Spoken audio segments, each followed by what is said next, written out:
What is up, fellow procrastinators? You ever been in direct sunlight for so long that you can start to smell like your hair burning? Summer is nearly upon us in Australia. It is, well, November already. Feels like this year has just zoomed by. January, February, March, November. That's just how it feels. Shooting in sunlight, it's rather unfavorable, but sometimes you have a limited time, so you can't really be too picky with your shooting locations and lighting conditions and whatnot. Basically, just have to play with the cards that you're dealt with, really. But there are ways to make the best of the situation that you've got. Yeah, it's another wise purchasing decision from eBay. I was trying to cheap out and get like the cheapest I could with like a 5-in-1 reflector diffuser sort of combo. And I saw one for like $28 and then another for $22. So I was like, oh, you know, $22 is like the logical choice. I did not read the fine print. The cheaper one was 60 centimeters diameter, whereas just for $5 more I could have gotten 110 centimeters diameter, which would have been like much bigger because circumference. I can't remember the formula for circumference. Pi r squared, is that circumference or the area? Having one of these is better than not having any. What's cool is that these come in like a sort of sleeve, and yeah, inside, ooh, another one. This one's the diffuser. So this one, so if you have like a bigger light source than just a tiny source like this, then this will help diffuse that. There's a diffuser. You can shine light through it. And yeah, it comes in like this sort of sleeve thing. Best of all, my favorite part of any production shoot is doing that. Oop! Now imagine that, but but with like a even bigger one.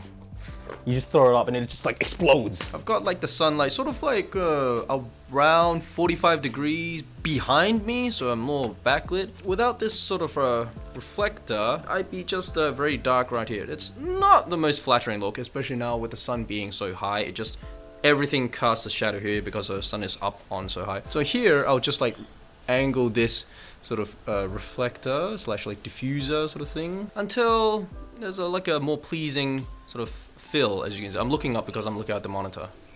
Do you see? The light is coming from the sun over to the diffuser, coming back onto my face right here. Next thing you can do is, you know, bring in some ND filter. But yes, just once again, without the reflector. Oh, here's like a gold sort of color. It's like above. I try to go as high as possible. So rather than like have the reflector from down below, angle it up a little higher. It's just that we grew up being used to the fact that the sun is above us always. So that's why anytime you see the light source coming from below, we just perceive that as being very unnatural, and maybe like in a horror movie sort of thing. So that's why always just maybe like about 45 degrees up, that's when it feels more natural. Unfortunately, I don't have like light stands that can go that high, so I've had to prop it up onto a chair. But basically, yeah, with just lighting faces, you don't want to light straight on. You want to light off at an angle so that it casts shadows, like the features of your nose cast shadows, and it makes your facial features look more three-dimensional. I don't think it's ideal for the sunlight to sort of be in front of the subject for two reasons. One of them is practical reason. The practical reason being that it is so bright. Your subject will just be squinting all the time. They can barely see what's going on. It's just unappealing sort of look. And the second reason, creatively, it's just so harsh of a lighting. Like, yes, my camera can, in a way, like handle the sort of highlight roll-off. The dynamic range is like sort of there, but it's still a kind of unappealing look, let's be honest. So instead, what they should do is have their back to the sun, like so. Well, let's have the silver side. Here's my reflector. There you go. Gaffer tape for the win once again. So you're blocking out the sun, like so. And just make sure it's outside of the camera shot. Yeah, it's just that when the sun's behind you, you create you like outline your sort of talent on screen Yeah, so that you sort of separate them from the background. And then, as I said, just use this like reflector thing to bounce light back onto your subject. Only problem is the sky. Especially now that the sun is like over there, that part of the sky is really bright. And so if you want to preserve sort of the blueness of the sky, it'll be more of a challenge. The more the camera is pointed at the sun, the harder that will be. So that's where polarizers come in to sort of retain the, sorry, I was just focusing there, to retain the blueness of the sky that you see in that sort of area. Would you agree that this shot looks better than this shot? That's what I thought. So here's the gold. But if we wanted to go for a more corporate clean look, I'd go for the white, like so. And yeah, man, it makes a difference. It really does. As I said, sometimes you just have to play with the cards you're dealt with, whether it be time constraint, money constraint, or just client expectations, that sort of thing. Which, speaking of, I need to get more of, you know, now that I'm about to graduate.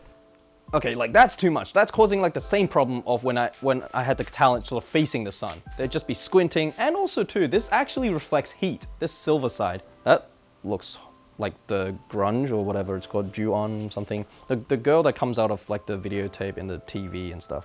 Yeah, something like that. So much of the world's light source comes from the one sun. You know, that's been our sole light source for a long time, and that's able to create so many different lighting scenarios like golden hour, harsh lighting, and whatever. So it's up to us to then shape what we already have available in nature. Oh, these shadows look cool. So I have like something off camera that's like diffusing the sunlight coming off, and then have another like sort of bouncer right here. It can just be like a foam board, really. Yeah, so instead of like harsh direct rim lights on my shoulders and like around me, diffuse here, then reflect something on this side. Again, maybe ideally not lower angle, maybe somewhere a bit higher, like that. Always playing around with lighting, cinematographers are, and it is very fun. Well, anyway, with that said, thanks for watching and keep on procrastinating, so see ya.